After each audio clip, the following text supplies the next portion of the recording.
જિલ્લા પોલીસ વડા અને પીએસઆઈ નાનાપોંઢાને વલસાડથી નાનાપોંઢા જતી બસમાં વિદ્યાર્થીઓ સાથે Haber group of India private limited Silvassa મોરખલમાં કામ કરતા કર્મચારી દ્વારા થયેલ હિંસક ઘટના બાબતની એટ્રોસિટી એક્ટ હેઠળ કાર્યવાહી કરવા અંગેની ફરિયાદ કરવામાં આવી. તારીખ 12/8/2024ના દિને વલસાડ ખાતેથી નાનાપોંઢા થઈ મોરખલ જતી બસમાં એક વિદ્યાર્થી સરકારી બસમાં બેસેલો હતો. બસ નંબર GJ18Z7600 જે બપોરે 12:10 વાગ્યે વલસાડ બસ સ્ટેન્ડ પરથી નીકળી હતી. બસમાં બેઠેલી સ્થિતિમાં વિદ્યાર્થીની બાજુમાં એક વ્યક્તિ બેઠો. તેણે વિદ્યાર્થીને કહ્યું કે આ બાજુની સીટ ખાલી કરવી પડશે કેમ કે મારા મિત્રને બેસવું છે.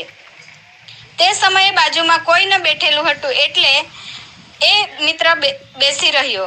અતુલ સ્ટેશન પર બસ પહોંચી ત્યારે તે વ્યક્તિનો મિત્ર આવ્યો અને વિદ્યાર્થી પર જોર જુલમથી ન શોભે એવા શબ્દ બોલી બેસેલા સ્થાન પરથી ઊભો કરી દીધો અને તેની સાથે ઝઘડો કરવા લાગ્યો.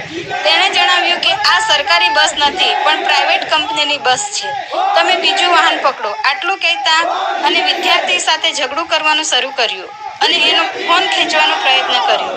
જ્યારે એ ઘટનાનો વિડીયો બની રહ્યો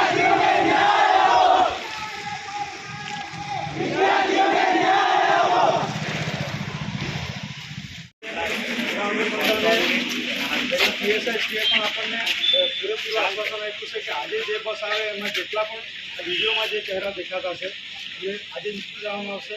એટલે કાર્યવાહી આજથી ચાલુ જ થઈ જશે. એટલે આપણે વહીવટી તંત્ર પર વિશ્વાસ રાખવાનો, કારણ કે આજે આપણે એવું વિચારતા હતા કે આપણે આજે બસ અટકાવીએ કે રેકોનો ઘેરાવો કરીએ એ આવનાર સમયમાં કરીશું, ન્યાય ન મળે.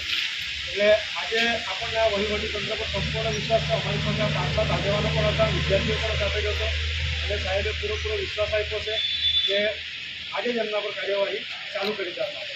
એટલે તમે જે બધા સંગઠિત થઈને આવ્યા, આવી જ એકતા કાયમ રાખજો, કારણ કે આ એક દિવસની લડાઈ નથી.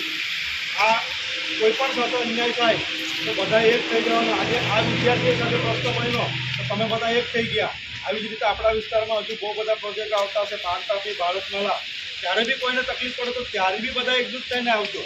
એ મારી સૌને વિનંતી સાથે જય આદિવાસી. બધાએ છૂટા પડવાનું છે. જો ફરી ભેગા થવું પડે તો આપણે 5 તારીખે મેં છે ને વલસાડ ડેપોમાં બસ આવી 2:10 વાગે 2:10 તો બેહો તો એક ખાલી સીટ હતી, ત્યાં જઈને બેહો.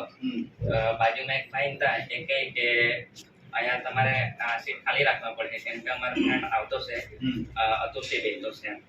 તો મેં કંઈ નહીં બોલ્યો ને બેસી જ રહ્યો. પછી અતુલ પાસે આવ્યા ને એનો ફ્રેન્ડ આવ્યો ને એ કહે કે આ બસ પ્રાઇવેટ છે ને અમારી જ છે એમ તમારે માનવાનું. ને જ્યારે સ્ટુડન્ટ આવે ને તો તમારે સ્ટુડન્ટને ઉઠી જવાનું. પ્રાઇવેટ આ કંપનીવાળા લોકો આવે ને એ લોકોને જ બેસવા જવાય. સરકારી બસ? હા, સરકારી બસ હતી.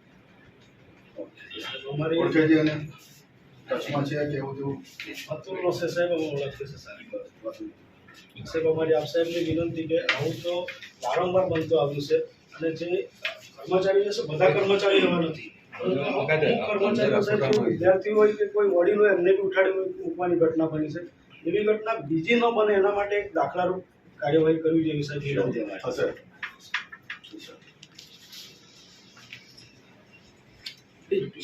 સમય